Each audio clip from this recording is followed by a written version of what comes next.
जी Kaif 1 FAR 1 जरा IS 8 की books open कर लें। IS 8 के प्रैक्टिस क्वेश्चंस हैं, प्लीज पेज नंबर जल्दी से ओपन करें, एक नजर ओवरव्यू ले लें। मेरा दिल कर रहा है आज इनकम एक्सपेंडिचर स्टार्ट कर दें। अच्छा ठीक है, 380 पेज पे आए जरा। प्रैक्टिस क्वेश्चन 1 हमने किया था, पेज 380।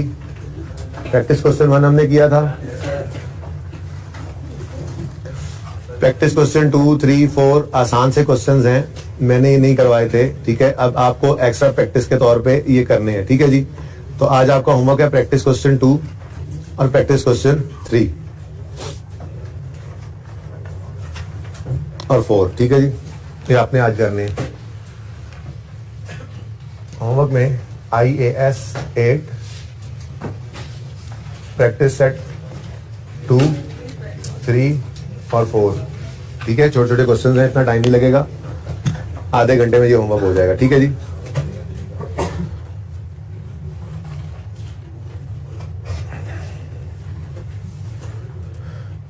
ओके जी, उसके बाद पास पेपर्स ओपन करें।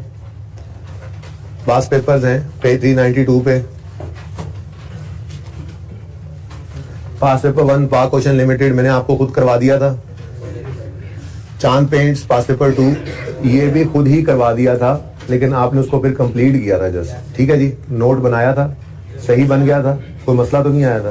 ओके, पास पेपर 3 आपको टेस्ट में दिया था बिल्कुल शुरू में, और इसको भी मैंने आपके साथ सॉल्व कर लिया था, ठीक है। क्वेश्चन बैंक ओपन कर लें। क्वेश्चन बैंक के अंदर वंडर लिमिटेड हमने कर लिया था, मोहानी क्वेश्चन बैंक 2, 3 इसका नोट कर लिया था। 4 और 5 देख लेंगे, किसी वक्त मैं आपको दे दूंगा होमवर्क में। और क्वेश्चन बैंक 6 आपके होमवर्क में था, जो अभी तक डिस्कस नहीं हुआ, इसको डिस्कस करना अभी बाकी है, ठीक है। बाकी इसके सारे MCQs हमने कर लिए थे, ठीक है। तो IS 8 कंप्लीट ही है तकरीबन, इसको मैं अभी डिस्कस करने लगा हूं, ठीक है। उसके बाद कैश फ्लो पे जाते हैं। कैश फ्लो के अंदर यूनिवर्सल लिमिटेड में बच्चों को डिबेंचर्स वाली एडजस्टमेंट में मसला आ रहा था। असल में वो है तो IFRS 9 का पार्ट वो एडजस्टमेंट, लेकिन फिर भी चूंकि सवाल के अंदर मौजूद है तो मैं आप लोगों को करवा देता हूँ, ठीक है। और उसके बाद जालिब वाला सवाल आप लोगों ने घर पे किया होगा होमवर्क में, उसका सोल्यूशन मैं आप लोगों के साथ आज शेयर कर दूंगा।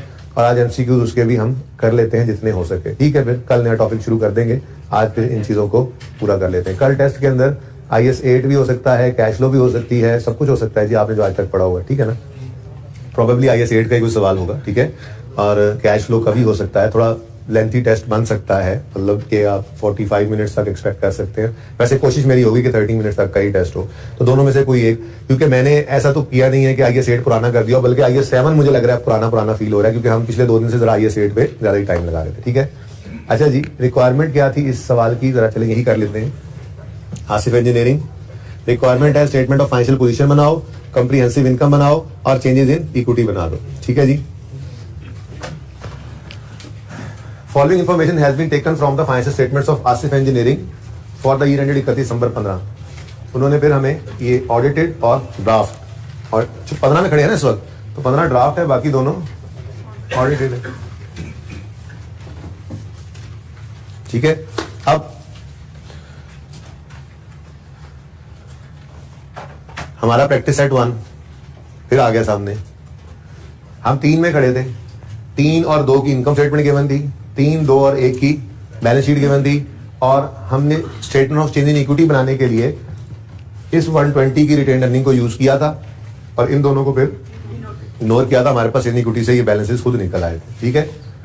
फिर जब हम क्वेश्चन नंबर 1 क्वेश्चन बैंक में गए वंडर लिमिटेड, तो वहां पे भी ये मिसिंग था, हमने रिटेन अर्निंग से लेजर बना के उसको निकाल दिया था। मोहानी वाले सवाल पे गए क्वेश्चन बैंक 2, वहां पे भी ये फिगर गालिबन मिसिंग थी, तो हमने वहां पे भी रिटेन अर्निंग से लेजर बनाया था और ये बैलेंस निकाल लिया था। बातें कुछ याद आ रही हैं, ठीक है। अब आज वाला सवाल देखते हैं। हम खड़े हैं 15 में, और अल्हम्दुलिल्लाह ये 101 जो स्टेटमेंट ऑफ इक्विटी के स्टार्ट के ऊपर में चाहिए होता है, ये अवेलेबल है, हमें इसको निकालने की जरूरत भी नहीं पड़ेगी। इनकम स्टेटमेंट बनानी है, बैलेंस शीट बनानी है, चेंजेस इन इक्विटी बनानी है, कोई नोट शोट इन्होंने इस सवाल के अंदर नहीं मांगा हुआ, ठीक है। जरूरत महसूस करूंगा मैं, अगर मुझे पसंद आया ये सवाल तो हो सकता है मैं इसका आपसे नोट बनवा भी लूँ, ठीक है। उसको फिर कल शेयर कर लेंगे, ओके। अच्छा, अब हुआ क्या है, in above financial statements AEL has recognised consumption of spare parts as expense. Spare parts जैसे बड़ी बड़ी मिलें होती हैं, ठीक है, बड़े बड़े प्लांट्स लगे होते हैं, उनमें उनके स्पेयर पार्ट्स भी फिर बड़े बड़े ही होते हैं जी। मोटर खराब हो गई, उन्होंने मोटरें रखी होती हैं, प्रोडक्शन प्रोसेस थोड़ी रोक सकते हैं, ठीक है, वो मोटर जो है वो चेंज कर दी, स्पेयर पार्ट है, ठीक है जी। तो वो कह रहे हैं कि स्पेयर पार्ट्स को उनकी पॉलिसी थी कि वो एक्सपेंस आउट किया करते थे। जब आप कंज्यूम कर लेते थे ना, कोई भी आपने स्पेयर पार्ट लगाया, ठीक है, अब स्पेयर पार्ट्स की वैल्यू ज्यादा भी हो सकती है, कम भी हो सकती है, स्पेयर पार्ट्स की लाइफ ज्यादा भी हो सकती है, कम भी हो सकती है। जैसे मैंने मोटर की एग्जांपल दी, एक मोटर आपने जो लगाई हो सकता है वो 2-3-4 साल चलती रहे, जबकि जो दूसरी चीजें होती हैं इनकी वैल्यू बहुत कम हो, या हो सकता है लाइफ बहुत कम हो कि जी एक फिल्टर लगाते हैं हम, या एक वॉशर लगाते हैं, या एक नट लगाते हैं, ये हर 6 महीने बाद बदलना पड़ता है, होती है ना इस किस्म की चीजें। तो स्पेयर पार्ट्स तो दोनों तरह के ही हो सकते हैं, ठीक है ना, किसी भी एक प्लांट के साथ जुड़े हुए स्पेयर पार्ट्स तो कई तरह के हो सकते हैं, ज्यादा वैल्यू वाला, कम वैल्यू वाला, ज्यादा लाइफ वाला, कम लाइफ वाला, ठीक है ना। अब उन्होंने कंजम्पशन ऑफ स्पेयर पार्ट को as an expense in financial statements के अंदर लिया हुआ है, ठीक है। यानी ये स्टोर्स एंड स्पेयर्स जो उनके पास आ रहे हैं, ये बेसिकली वही है जैसे मैं आपको कहा करता था कि जैसे ऑफिस सप्लाईज हैं, बैठ जाया करो यार जल्दी प्लीज, जैसे ऑफिस सप्लाईज हैं, ऑफिस सप्लाईज, स्टेशनरी वगैरह, ये क्या है जी, एक एक्सपेंस ही है। ओपनिंग में कुछ स्टॉक पड़ा है, कुछ क्लोजिंग में पड़ा है, जो यूज नहीं हुई थी, साल के स्टार्ट में ओपनिंग स्टॉक था, तो साल के एंड पे स्टेशनरी ऑफिस सप्लाईज यूज नहीं हुआ, साल के एंड पे स्टॉक पड़ा हुआ है। जो नई स्टेशनरी खरीदी थी, स्टेशनरी डेबिट, कैश क्रेडिट, और जो कंज्यूम हो गई उसको हमने एक्सपेंस कह के प्रॉफिट एंड लॉस में फेंक दिया। तो ये स्टोर्स एंड स्पेयर्स के बारे में भी वो कुछ ऐसी ही रूटीन रखते आ रहे हैं। स्टोर्स एंड स्पेयर्स को भी उन्होंने यही काम उन्होंने रखा हुआ है कि ओपनिंग स्टॉक में इतने स्टोर स्पेयर्स पड़े हुए थे, स्पेयर पार्ट्स स्टोर के अंदर पड़े होते हैं, ठीक है, मजीद जो खरीदे होंगे कैश, ठीक है, और जो कंज्यूम हो गए वो एक्सपेंस प्रॉफिट एंड लॉस में, स्टोर स्पेयर्स कंज्यूम, और जो क्लोजिंग डेट पर बचे पड़े हैं वो स्टॉक। तो इसीलिए आपको बैलेंस शीट के अंदर स्टोर्स एंड स्पेयर्स नजर आ रहे हैं, ठीक है। अच्छा, लेकिन वो कह रहा है ये हमेशा से इनको एक्सपेंस आउट करते आ रहे थे स्टोर्स एंड स्पेयर्स को, लेकिन कहते हैं AEL has now decided to change its above policy and classify consumption of spare parts having useful life of more than 1 year as capital spares under property plant and equipment. कह रहा है कि जी असल में ना अब हमने ये पॉलिसी बदलनी है, बदलना चाह रहे हैं, जिन स्पेयर पार्ट्स की लाइफ 1 साल से ज्यादा है हम उनको कैपिटलाइज किया करेंगे, यानी उनकी entry expense debit cash credit की बजाय PPE लिखा हुआ, हाँ PPE acid debit cash credit किया करेंगे, ठीक है। अब चूंकि ये चेंज इन पॉलिसी है तो इसको रिट्रोस्पेक्टिवली अप्लाई करना पड़ेगा, जहां तक मुमकिन हो सका हम वापस जाएंगे और इन चीजों को सही करके आएंगे। पॉज कीजिएगा जरा। अच्छा जी, तो अब चूंकि ये चेंज इन पॉलिसी है, मैं अर्ज कर रहा था, ठीक है, चेंज इन पॉलिसी है तो जहां तक मुमकिन हो सका वापस जाके इसको रिट्रोस्पेक्टिवली अप्लाई करना है, ठीक है। अब उसने हमें डाटा दिया इसका, कहता है following information pertains to capital spares consumed during past 3 years. Capital spares थे यानी साल से ज्यादा उम्र वाले थे, लेकिन पिछले 3 साल से जिनको हम एक्सपेंस आउट करते आ रहे हैं। 15 में हम खड़े हैं तो 13, 14, 15 का भी डाटा उन्होंने दिया हुआ है। और वही काम जब तक के सवाल कह ना दे, ठीक है, एक ही सवाल में ऐसा किया था, वरना तो हमेशा ही ऐसे करते हैं इस टॉपिक के अंदर कि जो गलती हमने सही करनी है या जो पॉलिसी हमने अप्लाई करनी है, हम ये अज्यूम करते हैं कि जब फाइनल स्टेटमेंट्स बन गई है तो सारा कुछ ये भी इस साल में हो चुका हुआ है तो इसको भी सही करेंगे, ठीक है। अब बड़ा सिंपल सा काम था जी, 55 इश्यू किए गए थे पार्ट्स 2013 में और हमने कर दिया होगा उनको expense debit cash credit. Issue कर रहे हैं लेकिन मैं कैश ही क्रेडिट कर रहा हूं, ठीक है ना। करना चाहिए था एसिड डेबिट कैश क्रेडिट, ठीक है। तो सही करने के लिए क्या करेंगे, एसिड डेबिट एक्सपेंस क्रेडिट कर देंगे। अब अगला मसला आएगा कि चूंकि ये एसिड था जो कि कैपिटलाइज नहीं किया था, अगर करते तो डेप्रिसिएशन भी आती, तो फिर डेप्रिसिएशन को भी इंपैक्ट को लेकर चलना पड़ेगा। सिंपल सा क्वेश्चन था, ठीक है। तो चलो 3 साल क्विकली कर लेते हैं, 13, 14 और 15। वर्किंग वन,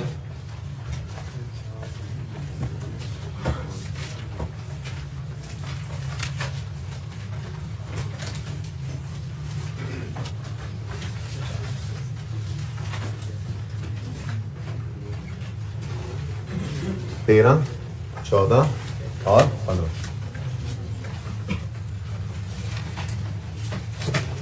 जी भाई देखें, ओरिजिनल होना चाहिए था PPE डेबिट कैश या पेबल या शो जो भी करना है क्रेडिट, ठीक है, वो तो मसला ही कोई नहीं ना। रॉन्ग एंट्री क्या होती रही, मतलब पॉलिसी चेंज है लेकिन मैं आपको कहा कि हम रॉन्ग कह लेते हैं, जरा सवाल आसानी से कर लें, इसलिए रॉन्ग ही हो गया ना। जब पॉलिसी बदली तो पुरानी वाली पॉलिसी वाला जो काम किया वो फिर सही नहीं है, कह सकते हैं ओरिजिनल रॉन्ग, ठीक है।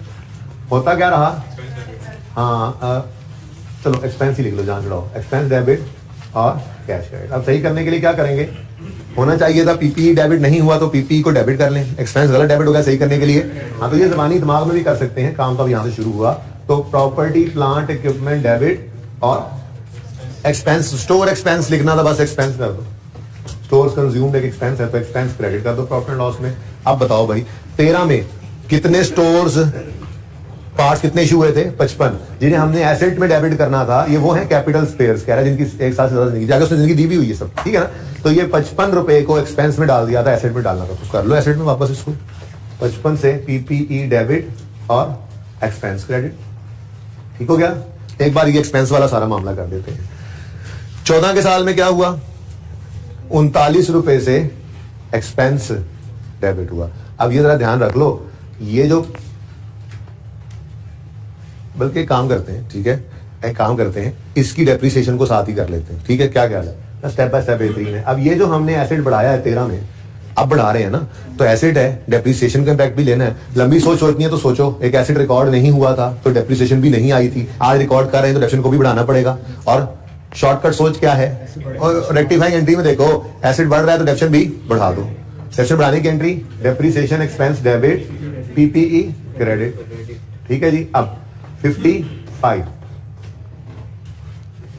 लाइफ 5 साल थी, ठीक है। ड्यूरिंग द पास्ट 3 years, कोई डेट नहीं बताई किस दिन कैपिटलाइज किया है, तो हम डेट ना गिवन तो साल का पहला दिन अज्यूम कर लेते थे, बस वही एडिशन को वही उसूल का डिवाइड बाय 5, कितना आ गया 11 से depreciation expense debit PPE credit. लेकिन मसला क्या है, मसला ये है कि ये वाली एंट्री दोबारा इस साल में, ये वाली एंट्री 55 की नहीं होनी, ठीक है ना, वो बाद में लिख लेते हैं दूसरी जो होनी है, लेकिन ये गलती तो चलती रही।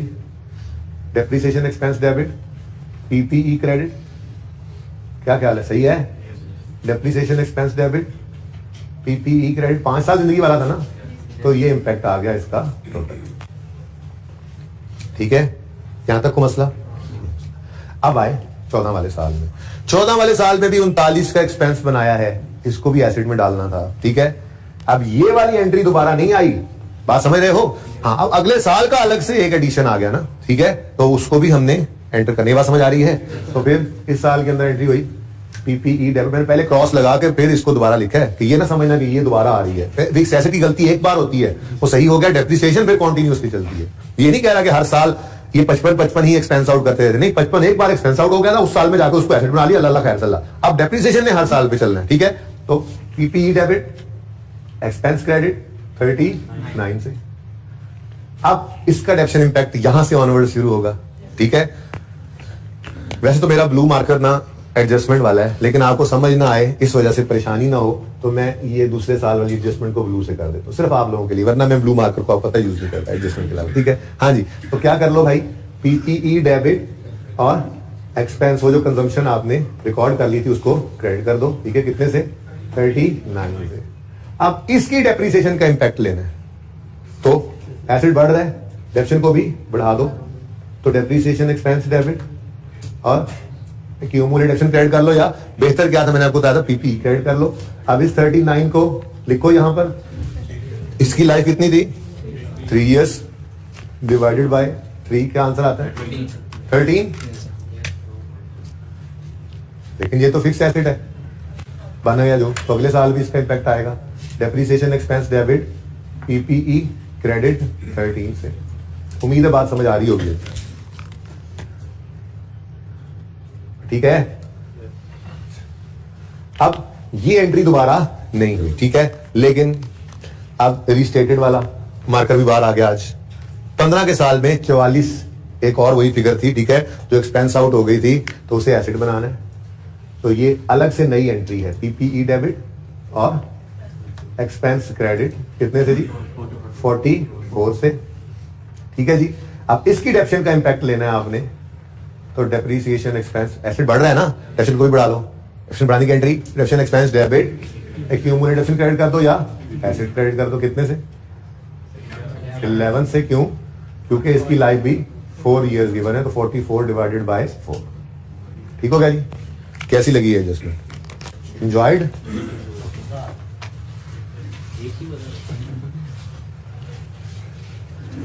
ले भाई, ये समझ में आता है, ये हमारा एक्सपेंस हो गया था गलती से, इसको सही करने के लिए एसेट बनाया पॉलिसी चेंज की ना, अब इसको एसेट बनाया तो इसकी डेप्शन का इंपैक्ट आया, फिर 11 11 11 कहानी खत्म। ठीक है, ये एसेट दोबारा सही नहीं करना था, लेकिन अगले साल में भी कुछ कंज्यूम कर लिए थे, एक्सपेंस आउट कर दिए थे स्टोर्स, वो भी 1 साल से ज्यादा लाइफ वाले थे, वो उन्होंने बताया 39 हैं, तो फिर अगले साल के अंदर ये जो हमने एंट्री की थी एक्सपेंस डेबिट कैश क्रेडिट होनी चाहिए थी, पीपीई डेबिट कैश, अगर चेंज पॉलिसी होती तो पीपीई डेबिट कैश क्रेडिट, तो फिर हम पीपीई डेबिट एक्सपेंस क्रेडिट कर लेंगे दूसरे साल वाले से।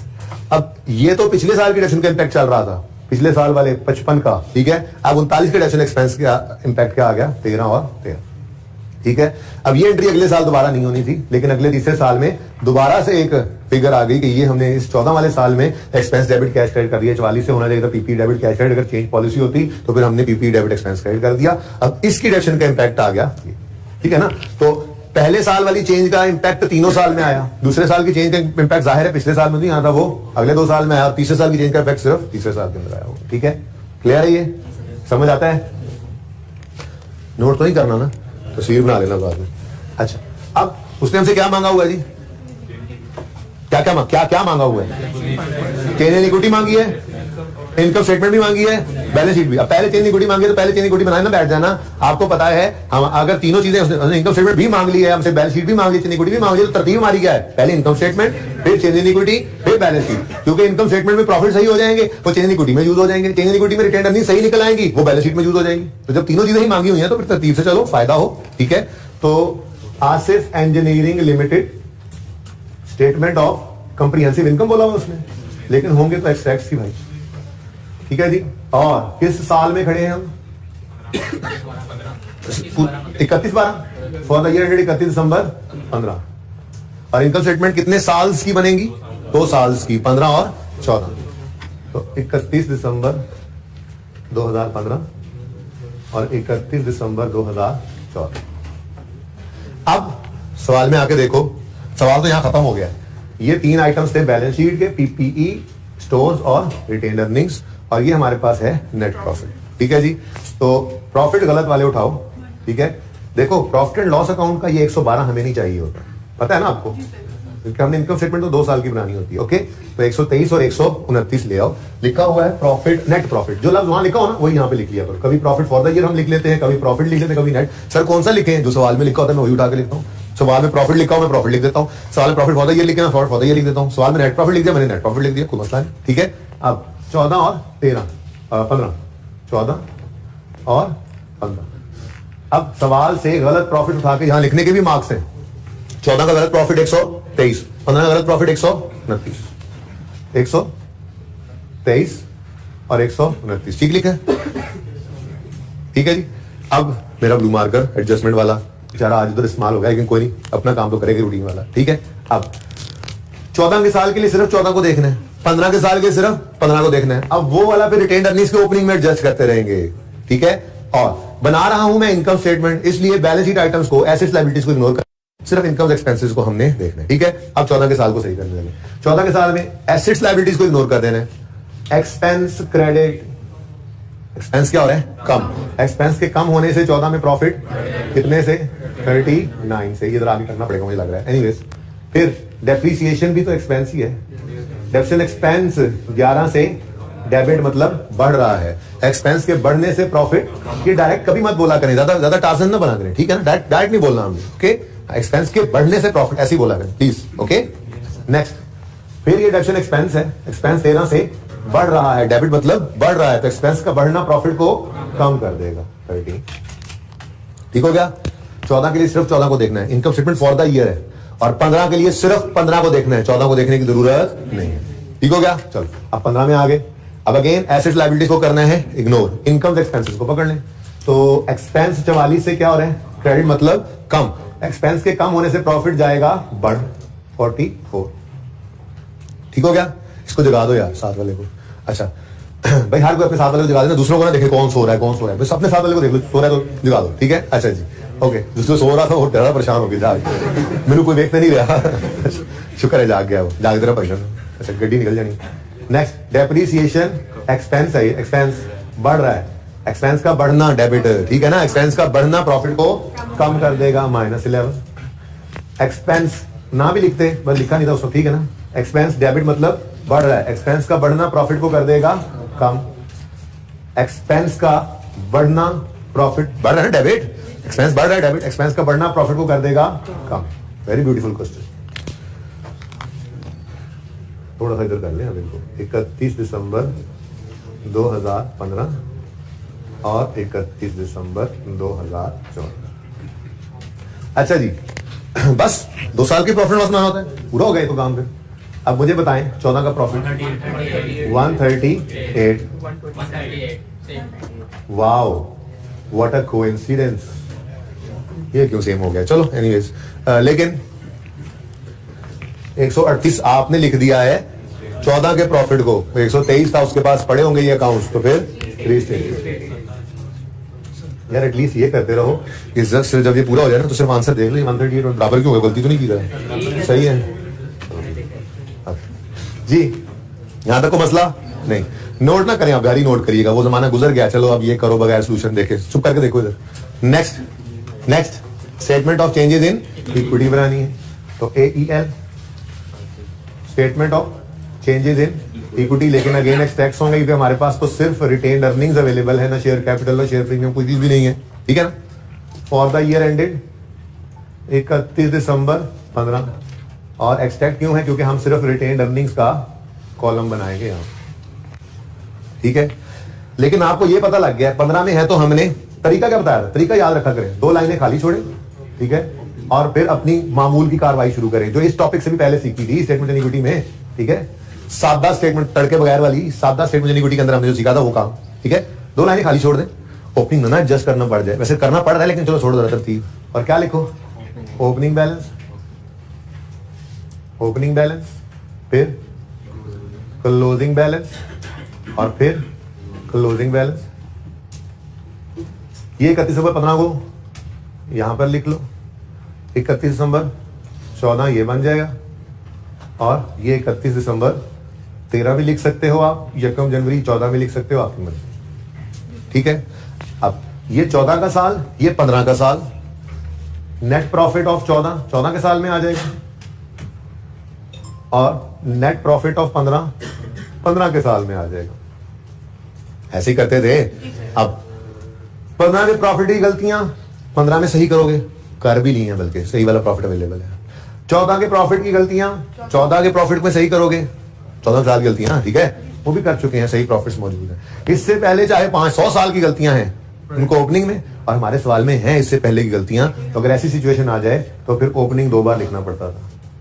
ओपनिंग बैलेंस 31 दिसंबर 13 या 1 जनवरी 14, ये 2 बार लिखना पड़ता था, क्योंकि यहां पर प्रायर ईयर एडजस्टमेंट की एक लाइन भी डालनी पड़ती थी, प्रायर ईयर एडजस्टमेंट, ओके। अच्छा, ले जी सवाल शुरू करते हैं। अब हमारा स्टार्टिंग पॉइंट स्टेटमेंट इक्विटी का क्या होता है जी? 31 दिसंबर 13 या 1 जनवरी 14 की रिटेन अर्निंग, जो 2 सवालों में क्वेश्चन बैंक 1 और 2 में गिवन नहीं थी, हमने निकाल ली थी। आज गिवन है 101, तो लिख लेंगे 101, ठीक है जी। अब 2003 की गलतियों को इस ओपनिंग में सही करना है, ठीक है। और लकीली आज एक्सपेंस 2 दफा आ रहा है, तो अच्छा हो गया, मैं इसको नेट में प्रेजेंट करने के काबिल हो गया सवाल, ठीक है। एक्सपेंस 55 से कम हो रहा है, एक्सपेंस के कम होने से profit, retained earnings means profits, ठीक है। तो एक्सपेंस के कम होने से प्रॉफिट्स बढ़ गए, कितने से बढ़ेगा? प्लस 55 करो, ये प्रॉफिट का बढ़ना आ गया। सिर्फ अकेला 55 नहीं था ना, आगे एक्सपेंस फिर भी हिट हो रहा है, ठीक है। और नेक्स्ट एंट्री में डेप्शन एक्सपेंस 11 से बढ़ गया, एक्सपेंस के बढ़ने से प्रॉफिट 11 से कम हो गया। अब नेट में बताओ तो प्रॉफिट क्या हो रहा है? बढ़ रहा है, कितने से? 44 से प्रॉफिट को बढ़ा लो, ये प्रायर ईयर एडजस्टमेंट आ गई, ठीक है जी। अब ये कितना हो गया? 145। लेकिन आपको इसके साथ रीस्टेटेड लिखना पड़ेगा, क्योंकि अभी अभी आप देख के आए हो उसके पास जो ऑडिटेड फाइनेंशियल स्टेटमेंट गई हुई हैं उनमें रिटेन्ड अर्निंग्स का ये बैलेंस 101 था, तो आपने ऐसे इसको कहा कि जी ये बैलेंस जो है वो रीस्टेटेड है, ठीक है। 145, ठीक हो गया जी। उसके बाद तो कहानी खत्म हो गई, ठीक है। सही वाला प्रॉफिट 14 का ऑलरेडी निकला हुआ है 138, लेकिन ये भी चेंज्ड है, वहां जैसे रीस्टेटेड लिखा, इसके लिए यहां पे भी रीस्टेटेड लिखो, रीस्टेटेड, ठीक है जी।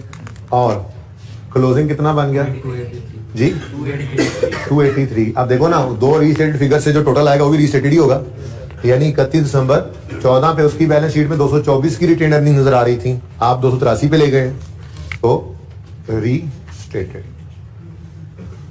ठीक है जी, सही है।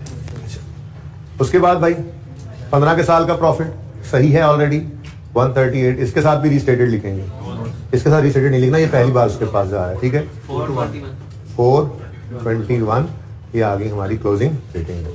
ठीक है जी, कैसा लगा सवाल? फिर बड़ा प्यारा सवाल था, तो इसलिए सोचा करवाई हूं। क्या रहेगा भाई? Balance sheet, AEL, statement of financial position, again these are extracts for the year, sorry as on, ये एज ऑन बनती है 31 दिसंबर 15। ये 3 साल की बनानी पड़ती है जी, 13, 14 और 15।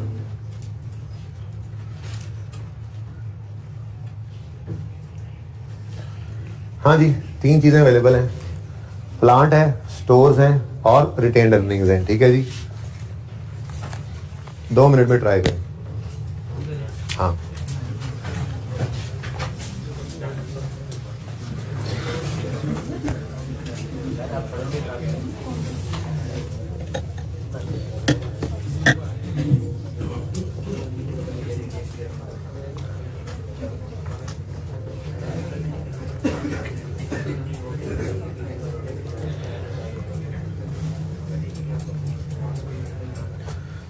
कल शायद इनकम एक्सपेंडिचर शुरू कर दें, शायद रेशियो शुरू कर दें, शायद ईपीएस शुरू कर दें, 3 ही रहते हैं, तीनों में से कोई एक शुरू हो जाए। अभी कैसे डिसाइड करूं? सारा कुछ ही वॉल्यूम 2 में, तुम्हें क्या तकलीफ है?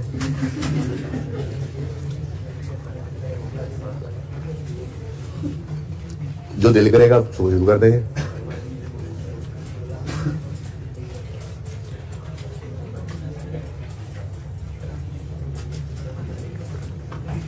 शायद इनकम एंड एक्सपेंडिचर ही शुरू करें, शायद ईपीएस शुरू कर दें। रेशियोस को एंड पे रख लेते हैं, चलो 2 में से कोई एक शुरू करेंगे। ठीक,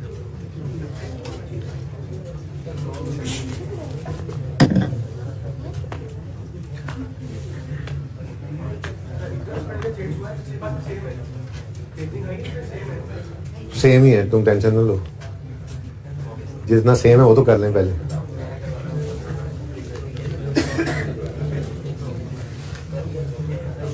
भाई रिटेन्ड अर्निंग्स तो रेडीली अवेलेबल थी, पीपी पे आपने थोड़ी सी मेहनत की और स्टोर्स पे की, बनाने की जरूरत नहीं है, सोल्यूशन से ही देख लें बस।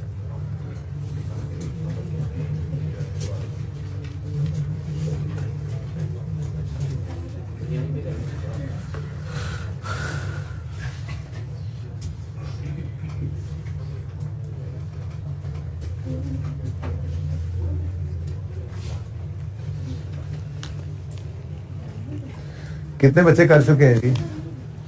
बहुत कम है, पढ़ने वाले कम है, पढ़ने वाले तो हैं सारे ही इंशाल्लाह जी। ये देखें प्लीज, मुश्किल वाला काम पहले कर, पी को पकड़ो। नॉन करंट एसेट्स में पीपीई 2013 का भी गिवन है, 2014 भी गिवन है, 2015 भी गिवन है, बस जगह बड़ी चाहिए आ जाए। गलत वाले बैलेंसेस को उठाओ। हाँ, 2013 में बस कर दो, अब कर लिया जो करना था आपने, बस कर दो। ये देखो अब जब शुरू कर दिया मैंने तो 2105 2105। 14 में 2402 2402 2430।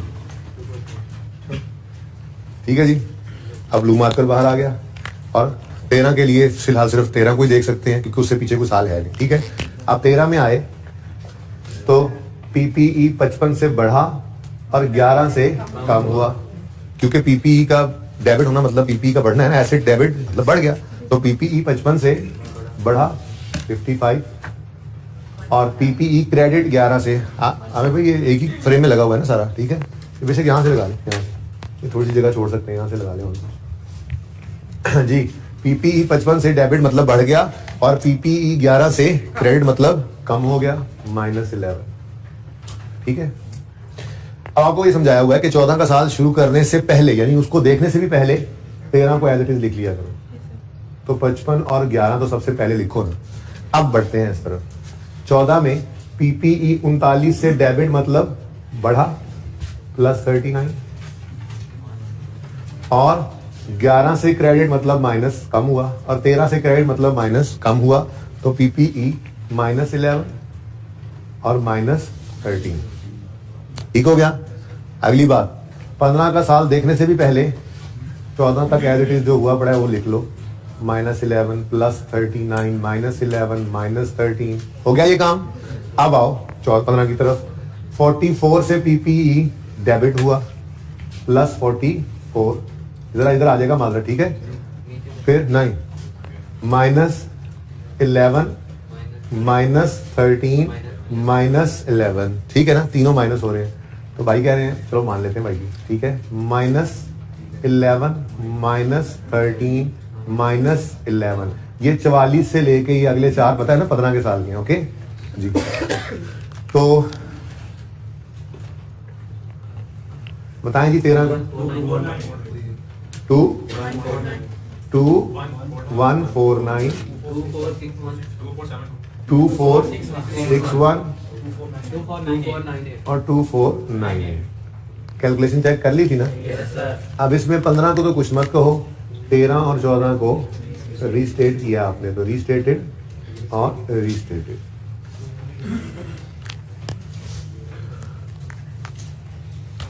उसके बाद एसेट्स में होंगे स्टोर्स, क्या अल्फाज लिखे हैं, and spheres, stores and spheres. ये तो देखें जी, बना हुआ है, इधर देखें, स्टोर्स एंड स्पेयर्स का लेजर बन रहा है। हमें एतराज हुआ इस फिगर पे कि इसको एक्सपेंस नहीं एसेट बनाना था, इससे क्लोजिंग पे कोई असर पड़ेगा?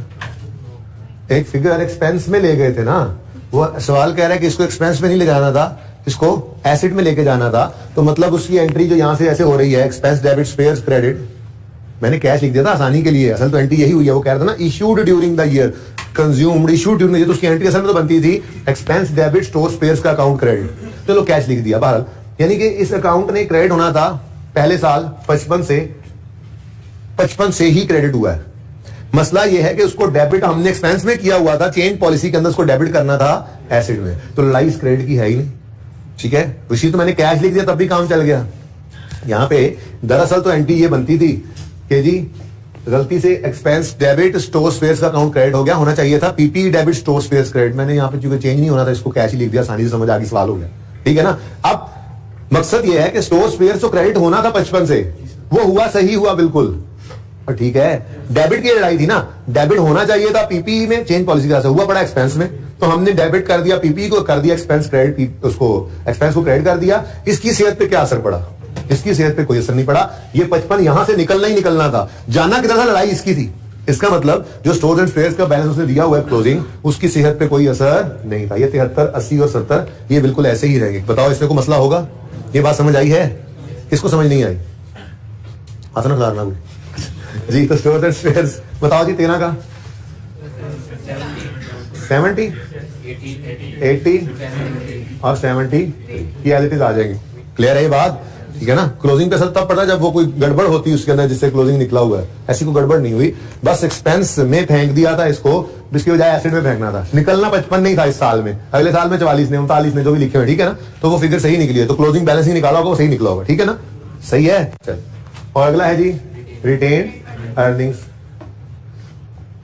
और ये हमें अपनी रिक्वायरमेंट से मिल जाएगी 145 283 421, ठीक है। तो मेरे ख्याल में रिक्वायरमेंट तो पूरी हो गई है। अगर आप नोट बनाना चाहो तो ये चेंज इन अकाउंटिंग पॉलिसी का नोट है, बनाया जा सकता है, कोई मुश्किल नहीं है, ठीक है। आप आइटम्स अफेक्टिंग एसओसीआई के अंदर क्या लोगे? एक्सपेंस और डेप्रिसिएशन अलग अलग, फिर एक्सपेंस डेप्शन डेप्शन, एक्सपेंस डेप्शन डेप्शन डेप्शन, ठीक है, और फिर इंपैक्ट लोगे उसका प्रॉफिट पे, ठीक है विकास। ये सोल्यूशन हमने इनको बना के कल देना है क्योंकि मैं होमवर्क में दे रहा हूं इनको, ठीक है। आपने चेंज इन अकाउंटिंग पॉलिसी का आसिफ इंजीनियरिंग का नोट बना के आना है, AEL, ठीक है जी, notes to the financial statements for the year ended 31 December 15, note का कोई नंबर भी दे दो, 19 number. Change in accounting policy हुई है, उसके बाद सवाल वाली अंग्रेजी, items affecting the effect of change on relevant line items is as follows: items affecting SOCI, items affecting SOFP, ठीक है। और दोनों में फरमाइशी प्रोग्राम, प्रॉफिट और रिटेन्ड अर्निंग्स, ठीक है ना। बाकी सब चीजें लेनी है, एक्सपेंस का कोई नाम रख लेना ना, तो उन्होंने इसको स्टोर एक्सपेंस या expense consumed, store consumed expense का नाम रख लेना। सिर्फ एक्सपेंस भी लिख दो तब भी काम चलेगा, नोट बना के आना, ये आपने होमवर्क है आपका, ठीक है। ओके जी, अब मेरे ख्याल में छोड़ दें आइए सेठ की जान और आ जाए आइए 7 पे, पुराना ही हो गया, भूल ही गए भाई। ये आइए 7, ये जालिब वाला सवाल आपके पास है ना विकास, जो अभी पिछले टेस्ट में आया जालिब, वो इन सबको PDF में भेज दिया आपने? अच्छा ठीक है, क्वेश्चन हो गया था जालिब वाला, मैंने बता दी थी, वैसे मैं देख लेता हूं फिर।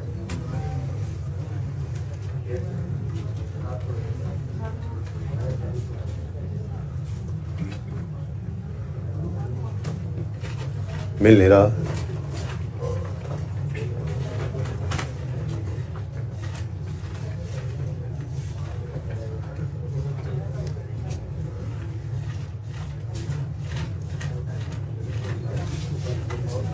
जी।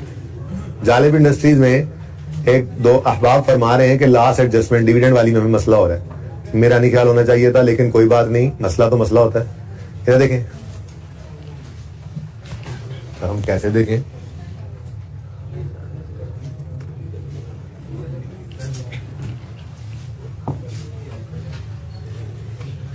भाई आसिफ इंजीनियरिंग का नोट बना के मुझे दिखाना है आपने फटाफट, ठीक है ना आसिफ? आसिफ ठीक है ना आसिफ जी। भाई साहब हम इस वक्त कैश फ्लो बना रहे हैं 2015 की, ठीक है। 2015 वो साल जो 1 जनवरी 15 को शुरू हुआ होगा और 31 दिसंबर 15 पे खत्म हुआ होगा।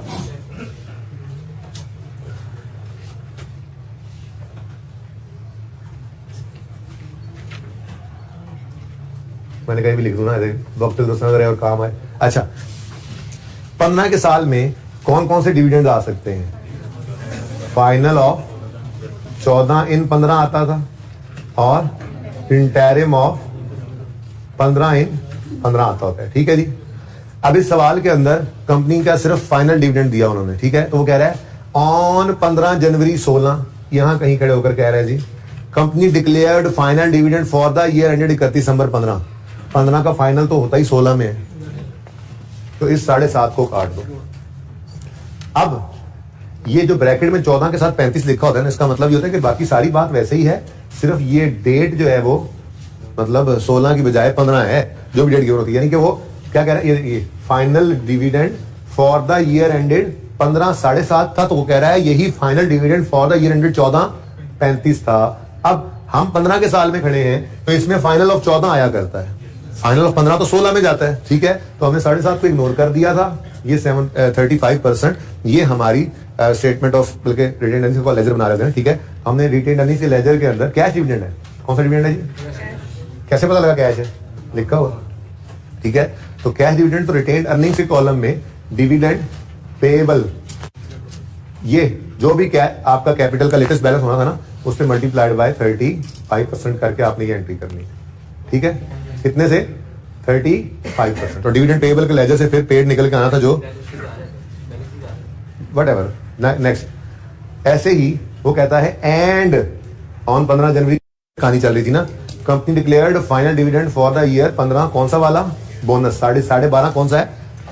7.5 उन्होंने दिया था कैश डिविडेंड और 12.5 बोनस डिविडेंड है, बोनस ईयर्स। तो ये भी 15 का फाइनल है, इसको इग्नोर करना था। हाँ 14 वाले फाइनल को लेना था, लेकिन वो था ही कुछ नहीं, 0%, ठीक है। ये आपकी एडजस्टमेंट। और कोई मसला इस सवाल में?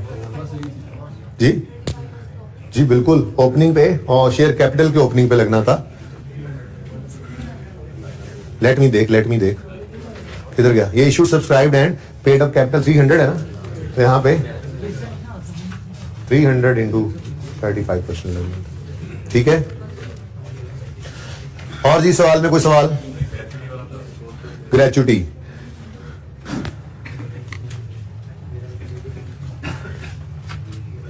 प्रोविजन फॉर ग्रेचुटी, मुश्किल वाला नाम है इसका, मैंने बताया था। ग्रेचुटी अंदाजा, प्रोविजन कहते हैं अंदाजे को, इसको आप ग्रेचुटी पेएबल भी कह सकते हैं। जो सवाल में लिखा हो बात एक ही है, मतलब एक ही है। मैंने इसलिए ग्रेचुटी, प्रोविजन फॉर ग्रेचुटी लिख दिया कि सवाल में कहीं प्रोविजन फॉर ग्रेचुटी लिखा हो तो आप परेशान ना हो जाए। मींस ग्रेचुटी पेएबल, ठीक है। सवाल के अंदर ग्रेचुटी पेएबल का लफ्ज था। 27.5 ओपनिंग है 27.5 और क्लोजिंग है 38.6। ये वो बच्चे सवाल कर रहे हैं जिन्होंने सवाल को किया है।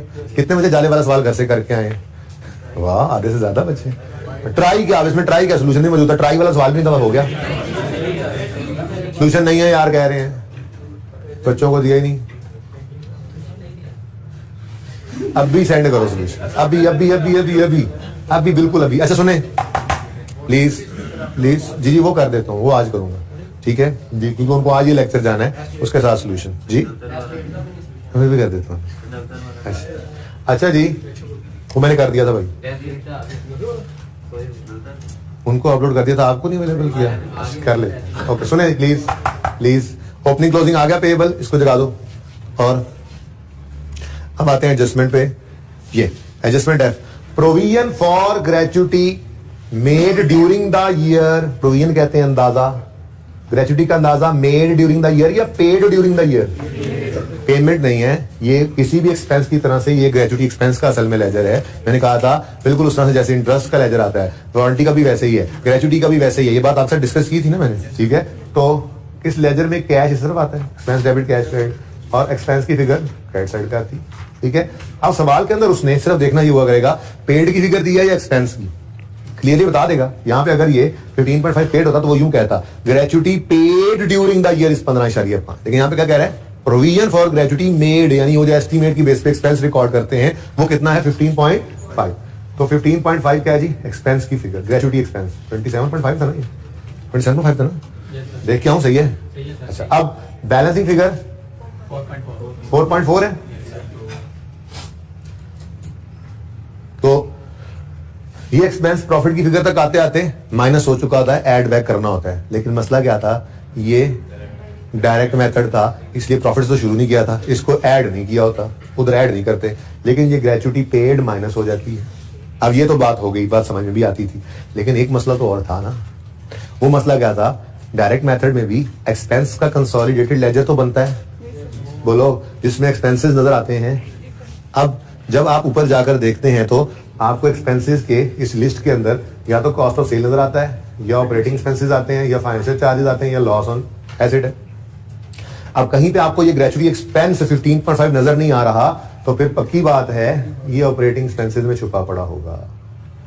अब जो आपने एक्सपेंसेस का एक कंसोलिडेटेड लेजर बनाना शुरू किया हुआ होगा, उस एक्सपेंसेस के लेजर में आपने सिर्फ ऑपरेटिंग एक्सपेंसेस ही लेने हैं ना, कॉस्ट ऑफ सेल तो इन्वेंटरी के लेजर में चला जाता है। तो ये जो आपने फिगर उठानी थी, किधर गई 554, ये 554 जो यहां पर लिखते होते हैं आप, पता है ना आपको, ठीक है। इसमें से आपने ये 15.5 माइनस करना था, क्योंकि ये नॉन कैश है।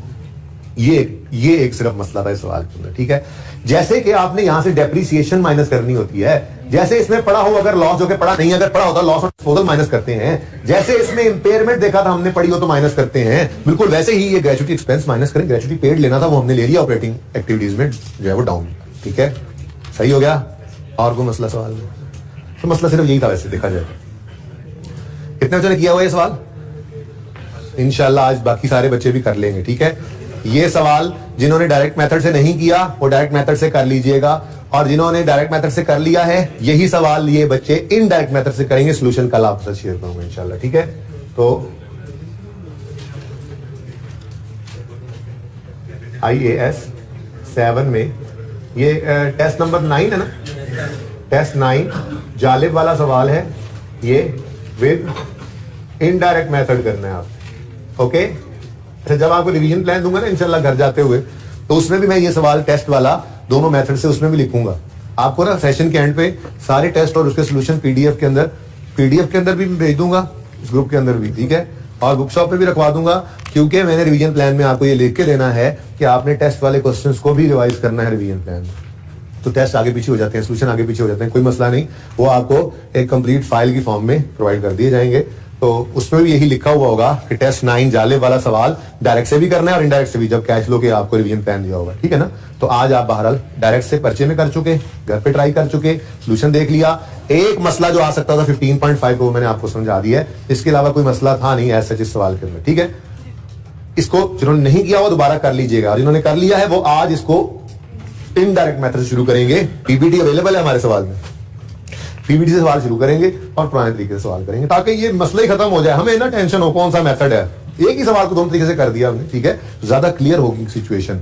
ये जो ग्रेजुएटी एक्सपेंस यहाँ एक्सपेंसेस में से माइनस करना पड़ा है, इनडायरेक्ट मेथड में ये ऊपर टॉप पे पीपीटी में से रिवर्स हो रहा होगा, यानी कि एड बैक हो रहा होगा, तो सारी चीजें ज्यादा अच्छी क्लियर हो जाएंगी। ये लाजमी होमवर्क है आज के लिए, ठीक है, ओके। अच्छा, पॉइंट 3 में कोई मसला है क्या यार? ट्रेड डेट्स वाला भी बता देता हूँ यार, तुम सारा सवाल ही करवा लो फिर। यस सर, ये वो बच्चा, यस सर किसने बोला यस सर?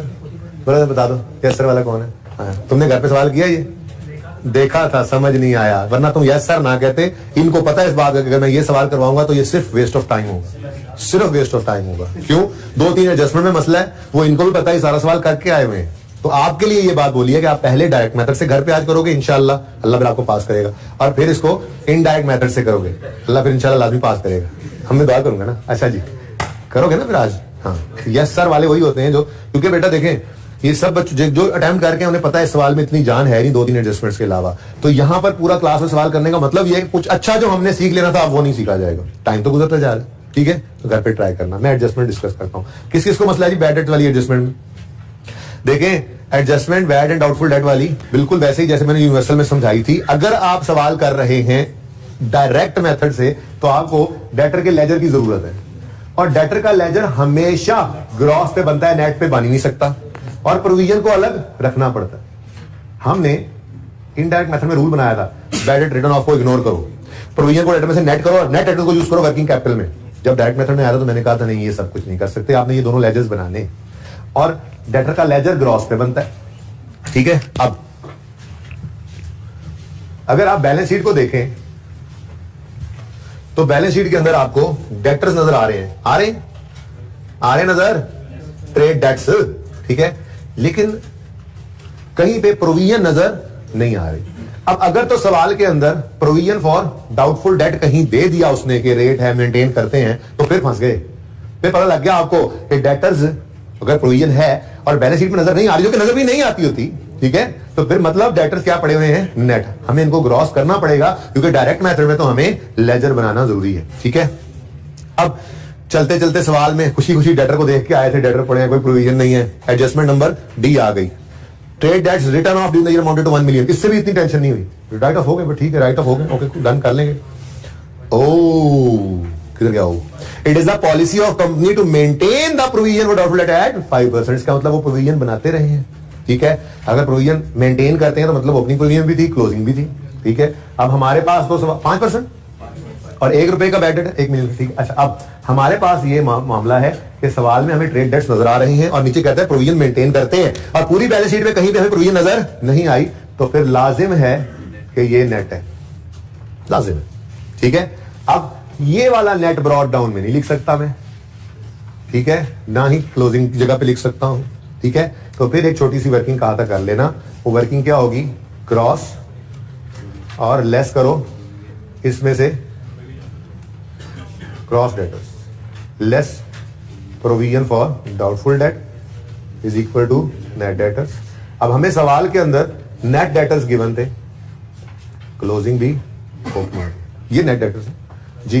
ओपनिंग 24.7 है, क्लोजिंग किधर गया? 28.5, ठीक हो गया। अब प्रोविजन की परसेंटेज सवाल ने बताई 5%, तो मतलब फिर ये 90 और ये ग्रॉस फिर होना था 100 में।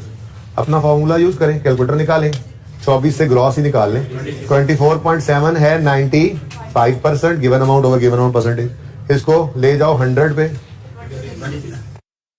ये हो गया फिर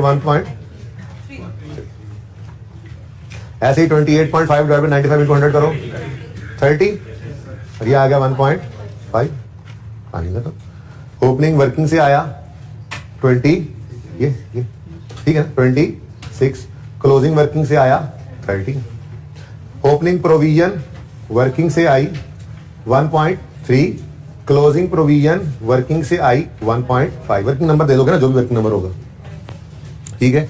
अब उसने सवाल में कहा bad debt written off during the year B है, वो बैड रिटर्न ऑफ की एंट्री हम कहते थे bad written off debit debtor credit bad written off credit provision. तो मैंने कहा डायरेक्ट कर लिया करो 1 बैड डेट रिटर्न ऑफ ठीक है। अब सवाल से उठाओ सेल्स और go and kill the waves. Sales है जी कितनी 25। पूरे सवाल में कहीं उसने ये तो नहीं कहा कि इसमें इतनी क्रेडिट सेल्स इतनी कैश सेल्स। कह भी देता तो हमें क्या फर्क पड़ता है, वो कह भी देता है कि इसमें 80% 70% 90% कैश सेल्स हैं क्रेडिट सेल्स हैं बाकी कैश हैं। तो हमने तो एक उसूल बना लिया हुआ है कि यहाँ पे हम सेल्स लेते ही कौन कौन सी दोनों ले लेते हैं कैश फ्लो के टॉपिक में, क्रेडिट प्लस कैश। लेकिन सवाल खामोश तो वैसे ही हम क्रेडिट अज्यूम करते हैं, डेटर्स तो आ ही रहे हैं ठीक है, सारी सेल्स क्रेडिट भाई ठीक है।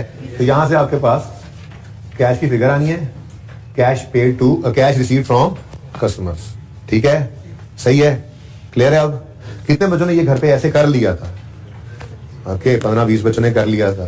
कितने बच्चों को अब समझ आ गया है, किसको अभी भी समझ नहीं आया, नहीं समझ आया इसको निकल जाए क्लास से। अच्छा क्लियर है जी, और कोई भी हुक्म मेरे लायक। इस सवाल को प्लीज जिसने डायरेक्ट मेथड से नहीं किया वो डायरेक्ट मेथड से लाजमी करना। वैसे तो ये और ग्रेचुइटी वाली एडजस्टमेंट, लेकिन एक चीज और है जो भूल जाओगे, सुनो। इसको अगर आप बैलेंस एक्सपेंस बैलेंसिंग निकालो कितना आता है, आपको ये 1.2 भी इनकम स्टेटमेंट में कहीं नजर नहीं आया। तो ये भी वही फिगर है जो यहां से माइनस होनी है, -1.2। क्यों, प्रॉफिट लॉस में एक्सपेंस गया है ना, नॉन कैश है बैड एक्सपेंस, कहीं पे नजर नहीं आ रहा। अगर ये इस 554 में पड़ा रह गया, वेरी वेरी इंपॉर्टेंट 2 थिंग्स नहीं आई। देखो हमने अच्छा डेप्रिसिएशन भी निकाल ही दो यार, अब क्या बस रह गया। डेप्रिसिएशन 27,7 की है जिसमें से कॉस्ट ऑफ सेल को 60% गई है, तो 60% तो कॉस्ट ऑफ सेल में चली गई ना, हमें फिलहाल 40% से कर्ज है। इधर कितनी बनती है, कोई एक बता दो। 27,7 का 11.08, ठीक है जी। ये क्या है 11.08। अच्छा देखो डेप्रिसिएशन और इंपेयरमेंट, ये मैंने जो सवाल करवाया था उसके अंदर आ गई थी, याद है ना, ठीक है। आज ग्रेचुइटी एक्सपेंस और बैड एंड डाउटफुल डेट भी, बैड एक्सपेंस भी आ गया। और क्या हो सकता है, लॉस उसने वैसे अलग रखा हुआ है, मैक्सिमम हो सकता था कि लॉस ऑन डिस्पोजल भी इसमें पड़ा होता तो वो भी माइनस कर देते, ठीक है। फेयर वैल्यू लॉस पड़ा होता इन्वेस्टमेंट प्रॉपर्टी का, माइनस कर देते। तो अब थोड़ा सा तो इन दोनों सवालों को इकट्ठा करना बहुत जरूरी है, मतलब इस एक सवाल को दोनों तरह से करना बहुत जरूरी है, ठीक है ना, क्योंकि ये सारी चीजें यहां पे एक्सपेंस की फिगर निकालने के लिए आप माइनस कर रहे हैं, माइनस माइनस माइनस, ठीक है। अब जब आप डायरेक्ट मेथड से इनडायरेक्ट मेथड मूव करोगे तो ये डेप्रिसिएशन एड बैक होती नजर आएगी टोटली सारी प्रॉफिट में, ठीक है। और ये 15.5 एक्सपेंस एड बैक होता नजर आएगा और ये प्रोविजन नहीं नजर आई। क्यों, क्योंकि इनडायरेक्ट के अंदर हम बैड रिटर्न ऑफ को इग्नोर करते हैं, प्रोविजन को नेट करके नेट डेटर्स को ले लेते हैं, अल्लाह कैसल्ला, ये वहां पे नजर नहीं आएगा, ठीक है। मेरे ख्याल में ये 3 ही एडजस्टमेंट। जरा सोल्यूशन देखना भाई विकास, मैं खुद देख देता हूं आपको, मेरे पास है ना सोल्यूशन जी।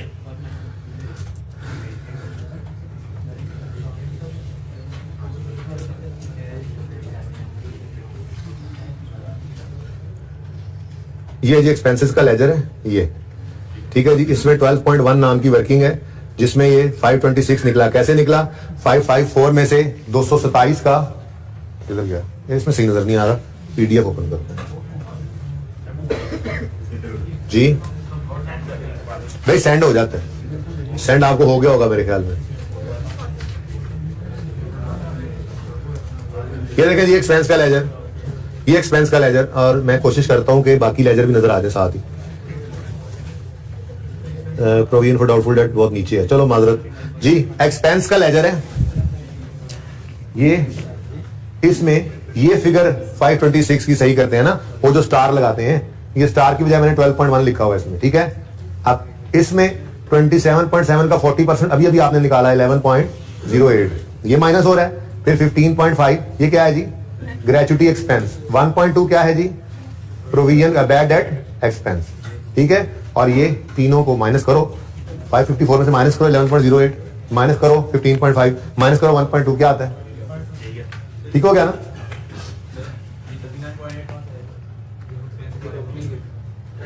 ये बेटा वर्किंग से आया है, ये ओपनिंग बैलेंस है ना। Opening balance pre paid accrual and pre payment में गालिबन एडवांस टैक्स पड़ा था। जब उसको माइनस किया था तो मैंने वो कल बताया था, ये तो बात मैं कल बता गया था कि एडवांस टैक्स को माइनस कर लेना। देख लेते हैं यार, ये देखो एक्रूवल एंड अदर पेएबल्स आ रहे हैं, ये नहीं है, किधर गया? ये pre payments and other receivables हैं, सवाल के अंदर गिवन थे। ये एडवांस टैक्स माइनस किया तो ये ओपनिंग क्लोजिंग ये गए थे लेजर में। अलग से लेजर इसका बनेगा ना टैक्स का। ये जो वर्किंग कैपिटल में जाता था ये एक्सपेंसेस के लेजरे में जाएगा ना भाई। सारे एक्रूवल प्री पेमेंट्स कहां जाते थे? सही है, समझ आ गई है? चलो कोई खैर, ये अभी क्लास में बैठे बैठे चीजें समझ आ गई, टेस्ट था ना भाई, ठीक है। और जी और बस, अब इसमें कोई मसला नहीं है। अच्छा, अब मैं तो ये कहता हूं कि थोड़ी हिम्मत करो। सुनो इधर इधर देखो, इधर देखो, इधर देखो। फिलहाल इसकी माफी देता हूं, ठीक है। आपने आसिफ इंजीनियरिंग का नोट बनाना है और जाले वाले को इनडायरेक्ट और डायरेक्ट दोनों से करना है एक ही सीटिंग में बैठ के। मैं दोनों ही सॉल्यूशन इंशाल्लाह आज शाम तक आपके साथ शेयर, अल्लाह करे दूसरा मेरे पास हो डायरेक्ट मेथड वाला, तो अगर मौजूद हो पिछली बार वाला तो शेयर कर दूंगा, वरना फिर देखूंगा, ठीक है ना। लेकिन इसका तो आ ही होगा आपको। बहरहाल ये दोनों, आप इस एक सवाल को ना इन दोनों मेथड से कर लें, इंशाल्लाह फिर मार नहीं पड़ने वाली आपको इस टॉपिक के अंदर। आप 70-80% मार्क्स इंशाल्लाह ले लेंगे जिस मर्जी मेथड से वो पूछ ले, ठीक है ना। तो 70-80% काफी होते हैं, एब्सोल्यूट तो कोई भी नहीं कह सकता कि 100% हो जाएगा, वो तो फिर अल्लाह ही जानते हैं, ठीक है ना। तो 70-80% मार्क्स हो जाएंगे। और अगर लग गई तो रोजी, ना लगी तो रोजा, क्या मतलब कभी कभी 20% भी हो जाते हैं, सही हो जाए सवाल। बहरहाल ये आपने करना है। आगे बढ़ते हैं जी अब। अच्छा जी, जरा आप आ जाए यूनिवर्सल लिमिटेड, एक एडजस्टमेंट उसमें बाकी थी, उसको भी देख लें। ये उधार शुधार पूरे हो रहे हैं। ये सवाल कभी कर लेना दोनों मेथड से, ओए होए होए, मेरा दिल गार्डन हो जाएगा, ठीक है। और इंशाल्लाह आपको बहुत फायदा होगा, ठीक है ना। बहुत ही फायदा होगा, क्या बताऊं आपको।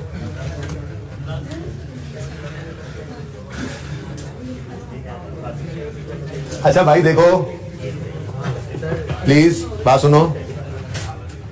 जो डिबेंचर्स हैं उनका इशू करना, ये लोन होता है, इतना तो बताया था ना IAS 2 में, IAS 23 में, कि लोन नोट्स या डिबेंचर्स क्या होते हैं, किसी से पैसे लेकर उसको एक पर्चे पे लिख के दे देते हैं। जैसे शेयर 10 रुपए का होता है ना, फेस वैल्यू 10 रुपए, तो हम 10 रुपए लेके शेयर पकड़ा देते हैं, बंदे को ओनरशिप दे दी। ऐसे ही लोन नोट्स में 100 रुपए मिसाल के तौर पर लिखा होता है मुंह के ऊपर, और कोई भी बंदा हमें पैसे आकर हमें लोन दे तो हम उसे 100 रुपए लेके उसको वो पर्चा पकड़ा देते हैं। लेकिन ये चूंकि लोन नोट होता है तो उसमें लिखा होता है कि जी ये 100 रुपए 5 साल बाद आप वापस ले लेना हमसे, और 5 साल तक इंटरेस्ट लेते रहना, ठीक है ना। तो जो लोन नोट, इसी को डिबेंचर कहते हैं, इसी को TFC कह देते हैं, ठीक है ना। तो जो लोन नोट या डिबेंचर इश्यू करता है वो बेसिकली लोन ले रहा होता है, वो पैसे लेकर डिबेंचर इश्यू करता है। जैसे जो शेयर इश्यू करता है उसको पैसे आ रहे हैं, है तो लायबिलिटी टुवर्ड्स ओनर ही ना, ठीक है। कैपिटल भी क्या है, लायबिलिटी टुवर्ड्स ओनर ही है, ठीक है। तो पैसे जो शेयर इशू करता है उसको पैसे रिसीव होते हैं, ठीक है ना। तो ऐसे ही जो डिबेंचर्स या लोन नोट्स इशू करता है उसको पैसे रिसीव होते हैं। जाहिर सी बात है, किसी से पैसे ले रहे हो तो उधार ही है ना, तो ये लोन होता है। ऐसे ही डिबेंचर्स जिसने इशू किए हैं वो तो लोन रेज कर रहा है, तो जिसने खरीदे हैं उसकी किताबों में तो ये एसेट होगा। अब असल बात तो ये है भाई कि IFRS 9 आपके सिलेबस में नहीं है, ये FAR 2 के अंदर है, तो ये एडजस्टमेंट वो पूछे मुमकिन नहीं है, ठीक है ना। कि डिबेंचर्स को रिडीम कर दिया हमने, मतलब रिडीम का मतलब ये होता है कि वो बंदे आए, ठीक है, जिनको लोन नोट्स इशू करते रहते हैं मुख्तलिफ औकात में, ठीक है। तो कुछ साल पहले किए थे, कुछ 4 साल पहले किए थे, कुछ 5 साल पहले किए थे इशू, तो सबको वो लोन नोट्स दिए हुए थे। अब जिनका टाइम पूरा हो गया, मेच्योरिटी का टाइम आ गया, वो अपने पैसे वापस लेने आ गए, ठीक है ना। तो उसके ऊपर ही होता है कि इशू करते हुए प्रीमियम पे भी इशू हो सकते हैं, पार पे भी इशू हो सकते हैं, डिस्काउंट पे भी इशू हो सकते हैं, लाइक शेयर कैपिटल। ऐसे ही रिडेम्पशन के वक्त भी प्रीमियम पे रिडीम हो सकते हैं, पार पे रिडीम हो सकते हैं, डिस्काउंट पे रिडीम हो सकते हैं। अब IFRS 9 पढ़ाने बैठ जाऊं तो 10-15 दिन लग जाए इसमें, ठीक है ना। तो भाई ये एडजस्टमेंट तो आ नहीं सकती। मैं इसके लिए आपको एक छोटा सा आसान सा हल बता देता हूं, अगर आपको पसंद आ जाए तो ठीक है, ना पसंद आए तो फिर मैं डिबेंचर समझाने बैठ जाऊंगा, ठीक है। देखो भाई, एंट्री है परचेजेज डेबिट, क्रेडिटर्स क्रेडिट। कोई मसला, मिसाल के तौर पे 2000 रुपए से परचेजेज डेबिट, क्रेडिटर क्रेडिट किया, ठीक है। अब ये होता क्या है, हम 2000 रुपए की चीजें ले लेते हैं उधार पे, लाइबिलिटी है, बोलो। अच्छा, अब मैं कहता हूं नहीं, हमने चीजें नहीं ली, हमने तो कैश लिया था किसी से, कैश डेबिट। और इस लोन का नाम लोन फ्रॉम बैंक नहीं था, इसका नाम था डिबेंचर्स, ठीक है। अच्छा, अब थोड़ी देर के लिए दोबारा भूल जाओ कि ये कैश डेबिट और डिबेंचर क्रेडिट हुआ है। ये कब होता है वैसे? जब लोन रेज करते हैं, जब लोन आपने परचेज डेबिट क्रेडिट क्रेडिट किया था, उधार पे 2000 रुपए की चीजें खरीदी थी, पैसे वापस करने की बारी आई, आप पैसे वापस करने गए, तो आप पैसे वापस करने जा नहीं रहे थे, तो उसने कहा आ जाओ पैसे वापस दे दो, 2000 तुमने देना है, 1800 दे दो, 200 तुम्हें माफ। क्या कहते थे इसको? डिस्काउंट रिसीव्ड इनकम कहते थे। एंट्री क्या हुआ करती थी? क्रेडिटर डेबिट, क्रेडिटर डेबिट कितने से? 2000 पूरे से ना, 2000 से। और बैंक क्रेडिट या कैश क्रेडिट कितने से? 1800 से। और कहते थे 200 रुपए हमारी इनकम हो गई, डिस्काउंट रिसीव्ड इनकम 200। अब मसला सिर्फ ये है कि यहां पे क्रेडिटर नहीं है, यहां पे डिबेंचर्स है। ओके, तो ये जुगाड़, ये छोटा सा गुजारा कर लो, तो सबको नजर आ रहा है, ठीक है। यानी आप यूं समझो, परचेज डेबिट क्रेडिट क्रेडिट हुआ था 2000 से, उसने कहा यार पैसे दे जा, तेरी मेहरबानी, 200 माफ कर दूंगा, तो हम पैसे लेकर गए 1800। क्रेडिटर डेबिट किया 2000 से, कैश क्रेडिट 1800 से, बाकी 200 डिस्काउंट रिसीव्ड इनकम। अब ये क्या होता है? ये हम चीजें खरीदते हैं उधार पे, परचेजेस, चीजें गुड्स खरीदते हैं उधार पे। यहां पे गुड्स नहीं थी, डिबेंचर्स इश्यू किए थे, तो कैश लिया था, ठीक है ना। तो डिबेंचर्स, कैश आया उन लोगों से, cash debit, liability credit, liability का नाम है डिबेंचर, लोन नोट भी हो सकता था। Cash debit, loan note, debenture, liability क्या हो गई? क्रेडिट। और ठीक है, अब जब रिडेम्पशन की बारी आई, जब हमने उनको पैसे देने थे, हम पैसे नहीं दे रहे थे, उन्होंने कहा प्लीज वास्ता जे दे दो सानू, 200 तानू माफ किया, सानू 1800 दे दो, हमने कहा ये पकड़ो 1800, ठीक है ना। तो ये एंट्री होगी debenture debit, cash credit, discount received income credit. अब इस सवाल के ऊपर अगर अप्लाई करें, तो इस सवाल के अंदर डिबेंचर्स आपके लायबिलिटी के अंदर आ रहे थे ना। मैं डिबेंचर्स पेएबल लिख देता हूं आपकी तसल्ली के लिए, जरा लायबिलिटी डिबेंचर पेएबल यहां पर भी लिख सकते हो आप, जो ठीक है ना। अब सवाल के अंदर डिबेंचर्स लायबिलिटी साइड में नजर आ रहे हैं। ओपनिंग कितने हैं? 20000। क्लोजिंग कितने हैं? 18000। अब आपके दिल में क्या आ रहा था? जैसे कोई भी लोन होता है वैसे ही ये लोन है, वैसे ही लोन है ना। अब आपके दिल में क्या आ रहा था कि हम ना यहां पर लिख लेते हैं कैश रीपेड, लोन रीपेड, और पूरे का पूरा 2000 लिख लेते हैं।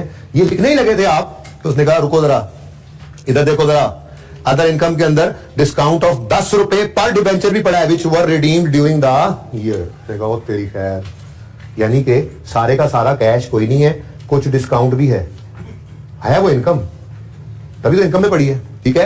अब 10 पर डिबेंचर डिस्काउंट आया,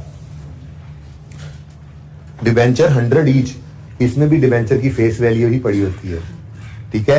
तो अगर 2000 रुपए के डिबेंचर रीपे हुए हैं ना, ठीक है, तो मतलब ये एंट्री बनी है, डिबेंचर 2000 रुपए के हो गए ना डेबिट, ठीक है। इसमें से ये हर एक डिबेंचर अगर 100 रुपए का, तो कितना बनेगा मिसाल के तौर पे? 2000 है, नहीं 200 होंगे, अच्छा 100 है, सॉरी जी।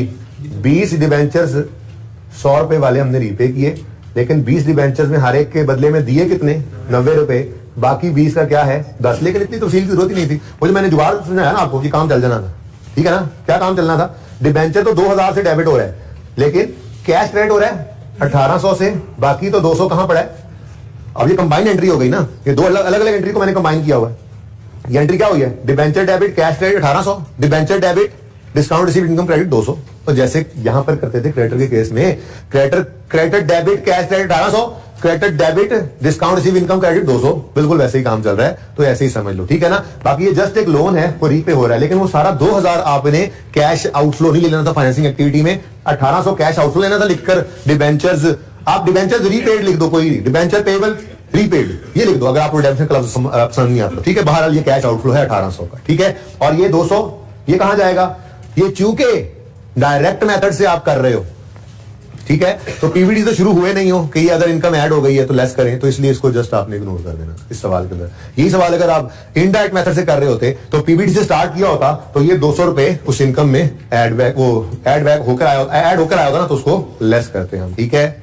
ये एडजस्टमेंट भी पेंडिंग थी, क्लियर है? ये नोट कर लो इसको और एमसीक्यूज ओपन कर लो।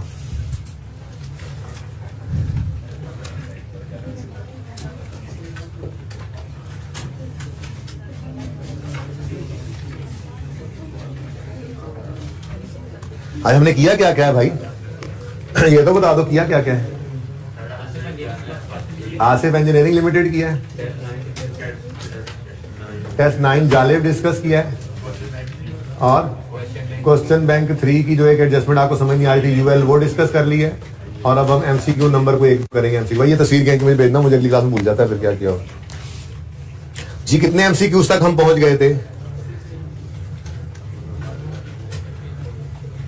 15 तक, 16वां भी हो गया था। अच्छा अब जी मैंने आपसे कहा था कि कैश फ्लो के टॉपिक के अंदर मैं नहीं आपको एमसीक्यू सारे करवाऊंगा, क्योंकि आपने करने छोड़ दिए। आइए सेट के एमसीक्यू की डिस्कशन को देख के ना यार मैं सारे करा ही देने हैं, छोड़ो बस ठीक है, करा ही देने का पढ़ ही करना है। तो इसलिए मैंने अप्रोच बदल ली। 15 तक मैंने पूछा था जिस जिस एमसीक्यू में मसला है वो पूछ लो, ठीक है। तो जो जो पूछा बच्चों ने वो बता दिया। एक चांस और देता हूं, 15 तक एमसीक्यूज के अंदर हमने डिस्कस जो किए हैं वो 15वां किया था, 7वां और 8वां किया था। पहला मैंने वैसे ही कर दिया था, फिर मुझे एकदम से ख्याल आया था कि इस तरह से किया तो फिर तो उन्होंने नहीं पढ़ना, ठीक है ना। तो पहला मैंने वैसे ही एक्सीडेंटली कर दिया था। 7वां 8वां और 15वां मैंने डिस्कस किया था। यहां तक, बल्कि 16वें तक किसी को कोई और मसला है इन एमसीक्यूज के अलावा किसी में, वो पूछ ले मुझसे। 15 वाला दोबारा वो कहते हैं जी, where are companies financial statements complying with IFRS should you find proceeds of non current assets. बेटा मुझे ये बताएं, पहले आप बताएं कि अगर फिक्स एसेट हम बेचते थे तो डिस्पोजल प्रोसीड, सेल प्रोसीड, जो कैश रिसीव होता है डिस्पोजल पे, वो कहां नजर आया करता है हमारी कैश फ्लो में? इन्वेस्टिंग एक्टिविटीज में, ठीक है। अब वो ये कह रहा है कि फाइनेंशियल स्टेटमेंट्स में कहां नजर आता है ये कैश इनफ्लो। देखो क्या इनकम स्टेटमेंट में ये कैश रिसीव नजर आता है? प्रॉफिट एंड लॉस में तो बेटा गेन लॉस आता है। फिर बैलेंस शीट में नजर आता है, आपको नोट में नजर आता है। नोट में तो एसेट की कॉस्ट निकलती है, अक्यूमुलेशन से अक्यूमुलेशन निकलती है, वहां पे भी ये कैश नजर नहीं आता। शेयर में चेंज इक्विटी में नजर आता है कहीं? नहीं नजर आता। तो रह क्या गया? कैश फ्लो, उसमें तो हमने देखा था, तो सिर्फ कैश फ्लो में ही आता है, ठीक है। अच्छा ये आईएफआरएस की बात की, अब एक थोड़ी सी बात कर दूं मैं आपको एडिशनल। हम एफआईआर 2 में जब फाइनेंशियल स्टेटमेंट्स बनाएंगे ना, उनमें अगर पीपीई का नोट आएगा ना तो डिटेल ऑफ डिस्पोजल का भी एक सब नोट बनता है, पर वो आईएफआरएस ने नहीं रिक्वायर किया, वो हमारे कंपनी एक्ट ने रिक्वायर किया। मैंने बताया था इसलिए मैं बनवाता नहीं हूं। जब वो सब नोट बनाए ना तो उसके अंदर 5-6 चीजें उसने कहा, बताओ बुक वैल्यू बताओ, सेल प्रोसीड्स बताओ, गेन लॉस बताओ, किसको बेचा नाम बताओ, किस मोड से बेचा बताओ। तो उस केस पे फाइनेंशियल स्टेटमेंट्स के अंदर नोट्स में भी वो नजर आ सकता है, सेल प्रोसीड्स की नजर आ सकती है। लेकिन ये सवाल की रिक्वायरमेंट में फिर भी हम उसको ना लिखें, क्यों? क्योंकि वो क्या कह रहा है, where a companies financial statements complying with IFRS, साथ ये तो नहीं लिखा हुआ and companies act, where you will find sale proceed, ठीक है ना। तो सादा बात, सेल प्रोसीड सिर्फ कहां नजर आती है? कैश फ्लो के अंदर, इन्वेस्टिंग एक्टिविटीज में कैश इनफ्लो के तौर पर, ठीक है। हाँ भाई 16 कोई मसला? 16 तक और कोई? 17 18 19 20 19 तक कोई मसला नहीं है, टाइम ऐसे पूरा हो गया। 19 तक कोई मसला नहीं है, चलो। अच्छा अब देखो, कल मैंने नया टॉपिक शुरू करना ही करना है। ये एमसीक्यू 2-2 भी दिन के करेंगे ना तो हो जाएंगे, ठीक है ना। अब इसमें कुछ नहीं बचा है कैश फ्लो के अंदर। आज कोई और नया होमवर्क, नया टॉपिक अच्छा नहीं शुरू हुआ। अगर आप जालिब वाला सवाल दोनों मेथड से करो, मेरी बहुत तसल्ली हो जाएगी, यकीन मानो दिल से दुआएं दूंगा, ठीक है। और आज से का नोट भी बना लोगे इंशाल्लाह आप, तो मैं सोल्यूशन आपसे शेयर कर दूंगा। तो इन दोनों के सोल्यूशन मैं आपके साथ शेयर करूंगा, जालिब के दोनों मेथड्स के, ठीक है ना। प्लीज कर लेना इसको, बहुत अच्छा सवाल है। फिर अच्छा 20 पे कहता है, how much cash has been generated from operations, less interest, less tax, less dividend से ऊपर तक जो कैश फ्लोज होते हैं ना, उनको कैश जनरेटेड फ्रॉम ऑपरेशंस कहते हैं। आपकी कैश फ्लो स्टेटमेंट के अंदर भाई ये पैकिंग कर दे भाई, बस ये आखिरी MCQ. Statement of cash flows में आपकी ऑपरेटिंग एक्टिविटीज में पीबीटी से कहानी शुरू होती है। एडजस्टमेंट फॉर नॉन कैश करते हैं आप, सिर्फ चार्जर उतार के फिलहाल रखना, लैपटॉप चलता है। तो उसके बाद adjustment for working capital items आता है। नीचे क्या आता था? Less tax paid, interest paid और डिविडेंड पेड। भाई इससे ना ऊपर ऊपर ऑपरेशंस होते हैं, मैंने शायद एक आध बार आपको बताया भी था, ठीक है ना।